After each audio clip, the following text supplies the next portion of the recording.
একা কতটা বাধা তুমি একা সয়েছো, বুঝতে দাওনি কিছু।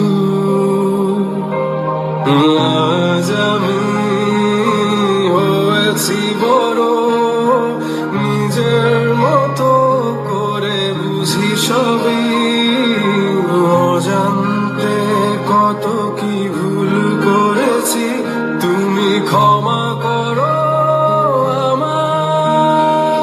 বাবা তুমি আমার যত খুশির কারণ, বলো তো জানি না কতটা বাধা তুমি একা সয়েছো, বুঝতে দাওনি কিছু।